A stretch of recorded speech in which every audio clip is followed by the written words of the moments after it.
स्पेरा, atmos atmos atmos plus sphere. एटमॉस का means होता है वेपर और स्पेरा मीन्स होता है ग्लोब और बॉल। इसका मतलब सीधा सीधा सिंपल भाषा में समझने में इसका मतलब ये हुआ कि एक वाष्प का गोला। साधारणतः इसकी जो डेफिनेशन होगी, वायुमंडल वह है जो रंगहीन,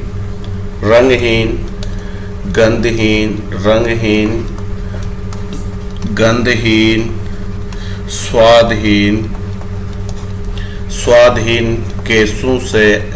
गैसों से ढका हुआ पृथ्वी के ऊपर, जिसकी ऊंचाई 1600 किलोमीटर तक होती है, 1600 किलोमीटर तक वायुमंडल कहलाता है। Atmosphere is a colourless, tasteless, odorless of mixture of gases surrounding the earth. It extends up to height of about 1600 kilometer. The 99% of total mass within 40 kilometre. ये कई बार क्वेश्चन आ चुका है कि वायुमंडल का कितना भाग है जिसके सबसे ज़्यादा घनत्व डेंसिटी वाला भाग कौन सा है।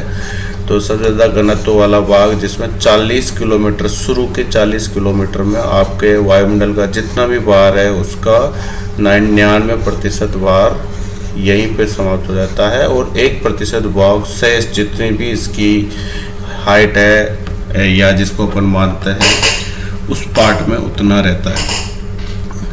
अब आगे अपन इसमें पढ़ते हैं कि केमिकल कंपोजिशन ऑफ एटमॉस्फेयर। इसमें बहुत सारी गैसेस होती है, लेकिन मेजर गैस नाइट्रोजन जो वॉल्यूम बेसिस पर 75% होती है, लेकिन wait basis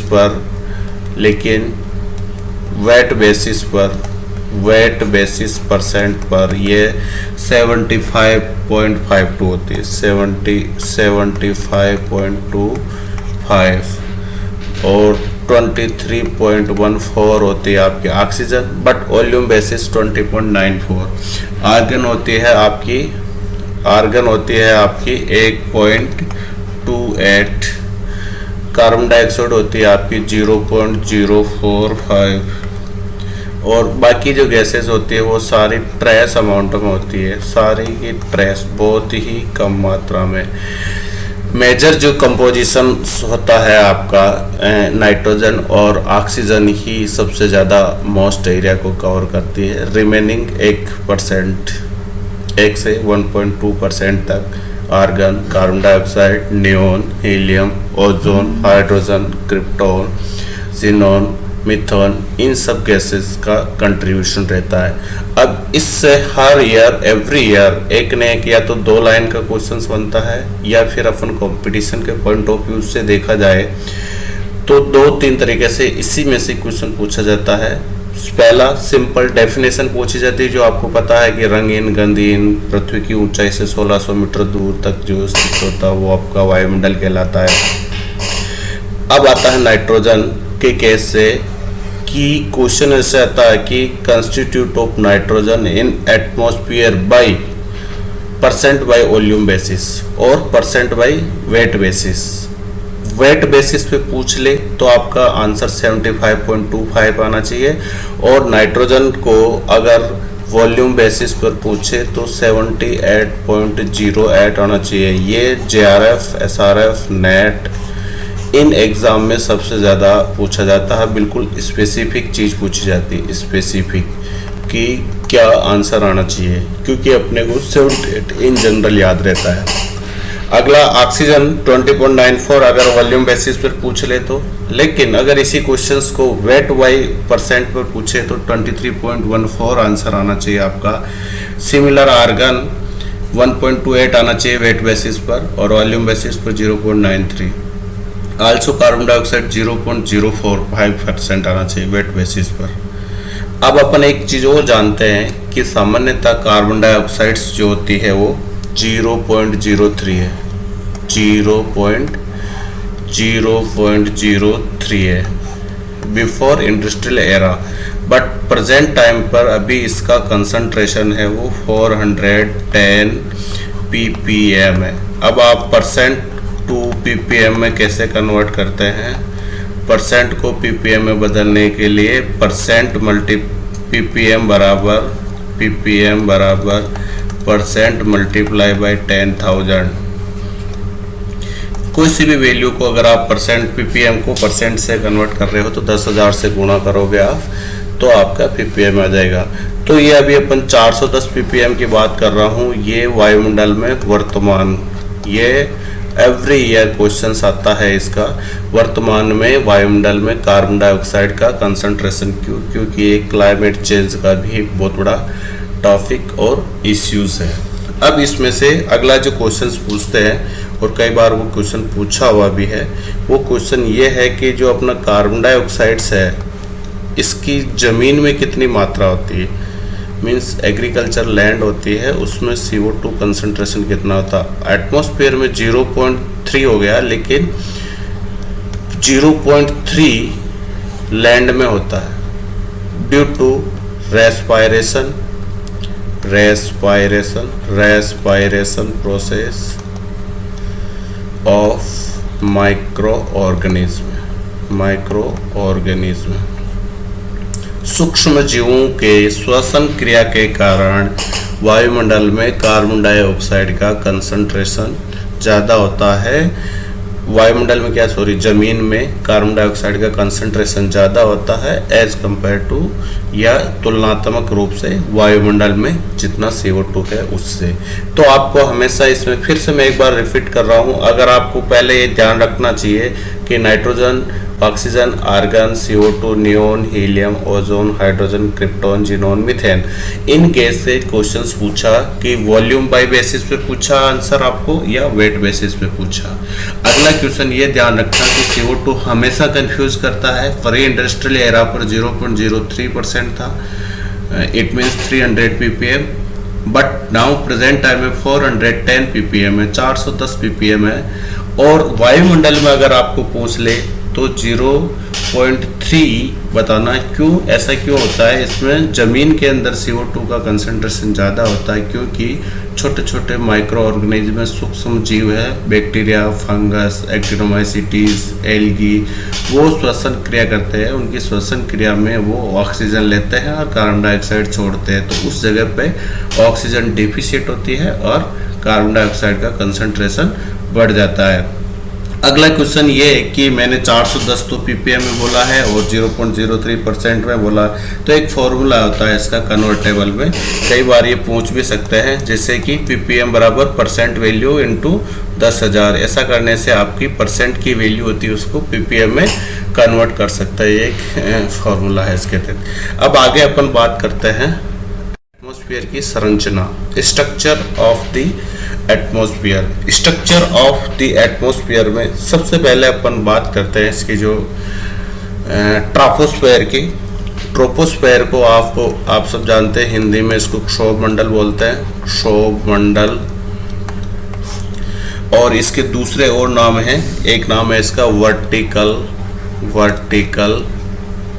mixing of gases. अगला इसका नाम है सीट ऑफ वेदर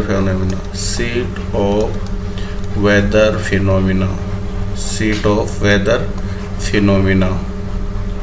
ये नाम से ही इस एटमॉस्फेयर में सारा सब कुछ स्पष्ट होता है। इसकी जो हाइट होती है वो सर्वप्रथम अपन देखते हैं, इसकी जो हाइट होती है ट्रोपोस्फेयर से स्ट्रेटोस्फेयर स्टार्ट होने से पहले इसकी जो हाइट होती है वो 8 से 18 किलोमीटर होती है, 8 to 18 किलोमीटर।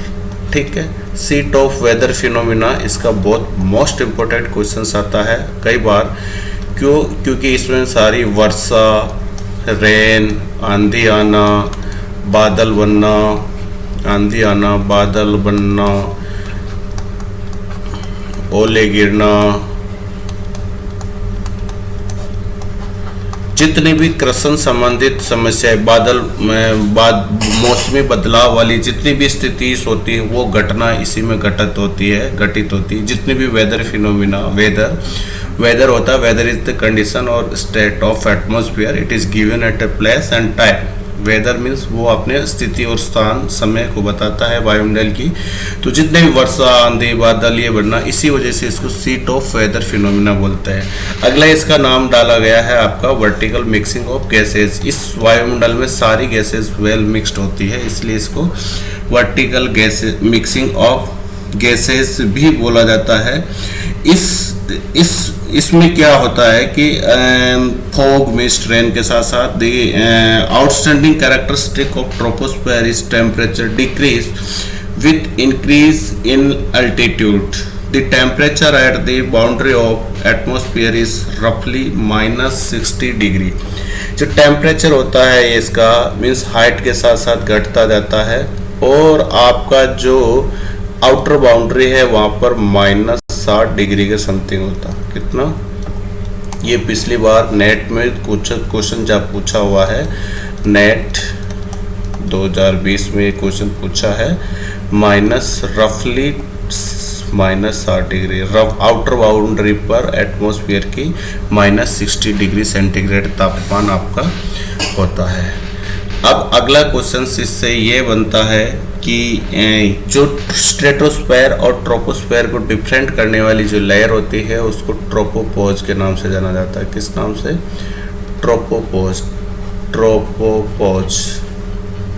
ट्रोपोपॉज के नाम से जाना जाता है।